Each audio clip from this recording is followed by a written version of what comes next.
Okay, so we're gonna come back together and spend some time just doing a tad bit of debriefing. We only have about 15 minutes. But Julianne's also going to just do a little bit of wrap-up at the end to give you some logistical information and follow-up.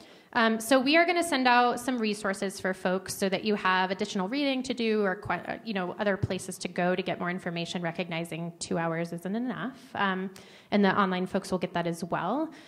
So we kind of want to just open it up. I don't know that anyone wants to necessarily share what was talked about in each caucus. I know that sometimes that space feels really comfortable for some folks who've been in that space before, and sometimes it feels very weird.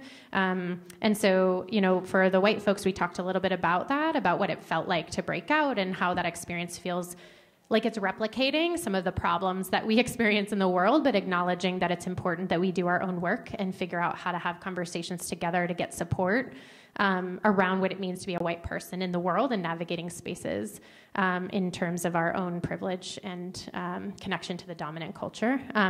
But is there anything that folks want to just pull up from your conversations in the caucus, or anything you just want to kind of lift up into the larger group space? And I just want to acknowledge that for the online folks, they didn't have that experience, so this debrief at this point will feel a little disconnected. So if you all can just kind of, if you share something, contextualize it just a little bit for the folks that are online with us. And again, you don't have to share because those spaces were caucused for a reason, so we don't have to. But I think it's important to just allow for that if somebody wants to share.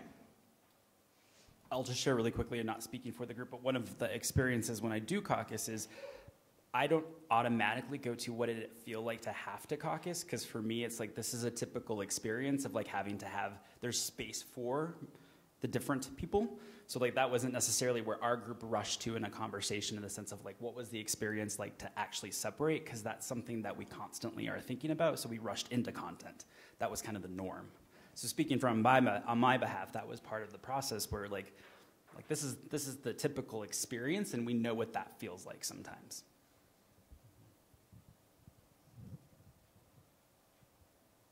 So any comments, thoughts, reactions that they would like to share?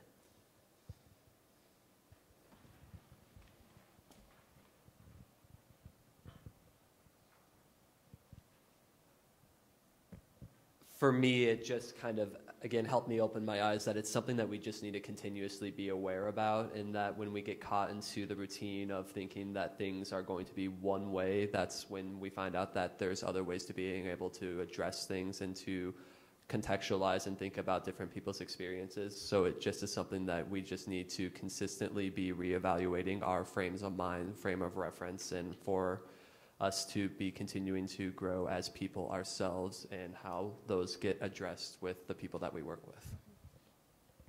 Great, thank you.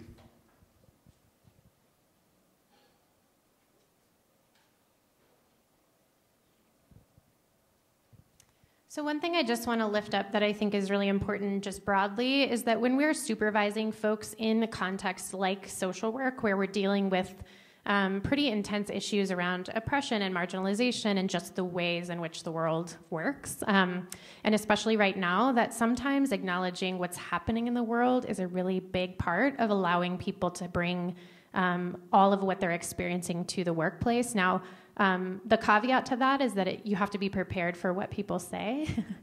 So when you open up a space I recognize that, there was a shooting at a synagogue on Saturday, and that there was a shooting at a Kroger, and that there were things that are going on about deportation and sending, the military to the border, and how is that impacting you, is a way to allow people to say, I don't just exist as somebody who works here. I have a broader context and family and identities that are impacted by the larger world, and then be open to whatever comes, and just listening and using those clinical skills that we have to really acknowledge that those things impact people's lives. And so I think sometimes we forget that part, even as social workers, and kind of get into the daily, interaction of task orientation and task management.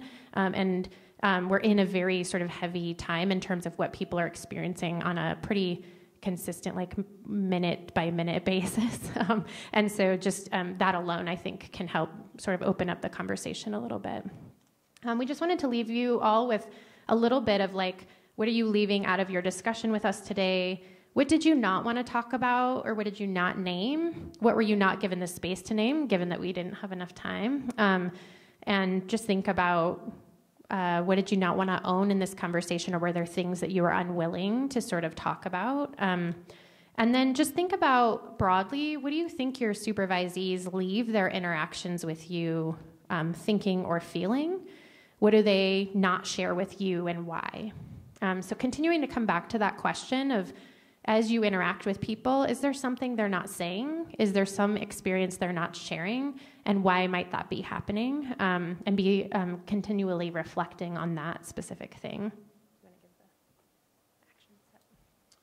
And then one of the actions that we would hope for in terms of, taking away something and kind of thinking about perhaps for a while, we hope, but at least the next week, really focusing on this in terms of how you're supervising with student interns, in the sense of what's one thing from today that you will discuss during supervision, whether that's explicitly or implicitly in the sense of like naming it or kind of talking about your process, but what's one thing that you can bring into supervision, at least this week or the following couple of weeks, that actually reflects what you did today. So just kind of, in your own way, identifying what that might be, and then in some capacity, sharing that with the student in a way that is meaningful and actually, good modeling of our practice. And if you all have any questions, if you want continued support, if there's other things that you're seeking, really feeling free to reach out to Julianne and ask for some of those things, recognizing that, again, I keep saying this, but I have organizations who contact me and say, can you come do a 1-hour training on anti-oppression for my organization? And I'm like, no, I can't do that. Even months is not enough. And so this is ongoing work that takes a lot of time and intention and intentional practice, no matter what we're talking about, whether it's race or gender or sexuality or class or language or citizenship, et cetera. All of those things are complex ways that we interact. And so hopefully the tools that we gave you today really feel like they're transferable across a multitude of interactions or challenges that you might be experiencing in supervision. And I think, is that it? Yeah, okay. Are there any questions now, or needs or wants in terms of this dialogue moving forward? And that can be from online folks too. If you have a question, you can ask it and we'll try to lift it up.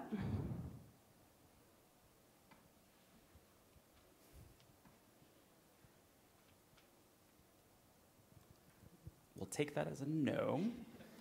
So then we'll pass it over to Julianne to then go ahead and wrap us up for the morning. First of all, if we can just give a hand to Brian and Heather.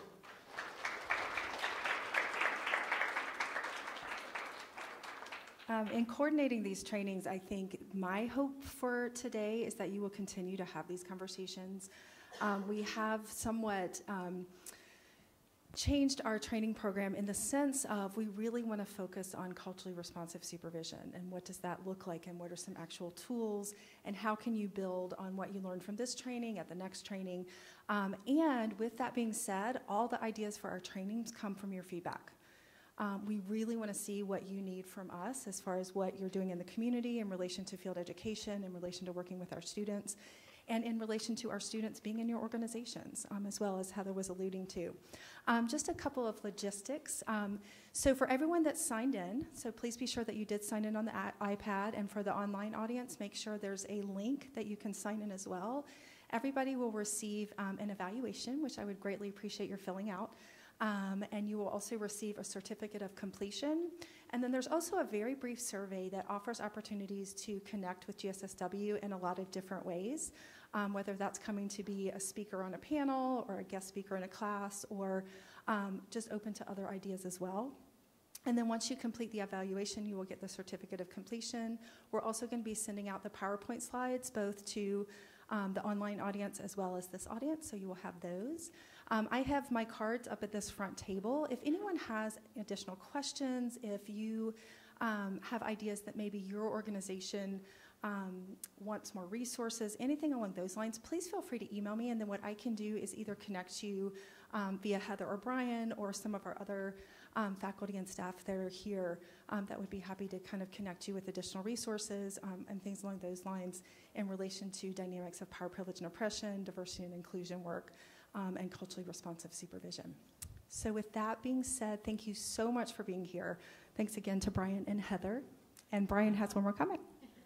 I was also going to say, I forget, everyone in the room has their 8-7 numbers, their credentials. So go snoop on the syllabi that your students are mentioning. You have access to all the class syllabi if you're curious of what they're learning. That includes PPO, anything that we have. You can, we'll send a link with the portfolio access. It literally has most of the syllabi for the past many years. And so that's accessible to you as field instructors. So if you're curious or if you have intention to have conversation with your students about what they're learning, I know we're always thinking about ways to connect field to the curriculum. That's one opportunity in case you want to do that with your student or have want to have references actually from the syllabi, because those are all included. So we'll send the link and the process to get in there if that's something that would be helpful. So thank you.